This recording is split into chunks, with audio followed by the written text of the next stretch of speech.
Okay, atulaba josinzire okuba nga tuwachinga nkwaniriza nateera breaking news mawulire gannaku naddala to the music fraternity.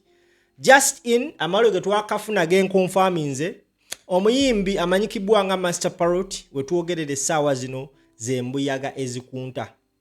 Okusinziira ku mawulire genfuna gwe ssebo bannyabo andaba, Manster Parrot tabadde mulwadde, Manster Parrot baamuloze wabula afunye akabenje. Okusinziira ku sources eziri okumpi nafe abali okumpi ne Affiridde, Master Parrot Afuude road accident ku Northern Bypass. Musajja wattu bagezeza kumutwala mu ddwaliro naye tasobodde kubanga awona.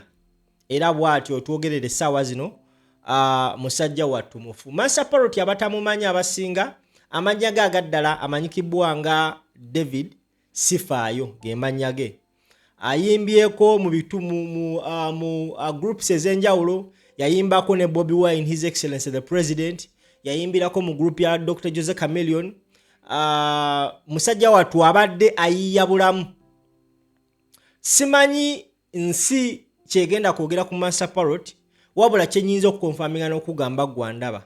Omusajja ono afudde, waba afudde nga si musanyufu. Iyo tujja kikiriza tujja kigaana. Afudde musajja mwavu newankubadde nga abadde ayina ennyimba ez'amaanyi okugeza ng'ekikompola, ayina muliro, ayina maama w'abaana. Ekigenda okusinga okunnewuunyisa, abantu bagenda tandika okukuba ennyimba ze nga musajja wattu afudde. Omukulu ono yasomako ne Bobi Wine era abadde nga akutegeeza mu mboozi z'abaddeko ku mikutu egy'enjawulo.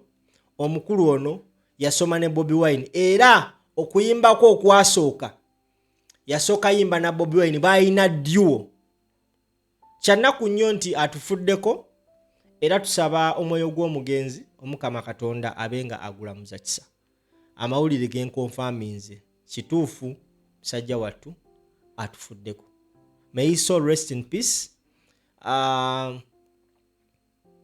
Tugenda batukumba okubanga tukubulira ebisingako naye just njagadde breaking a story. Thank you so much.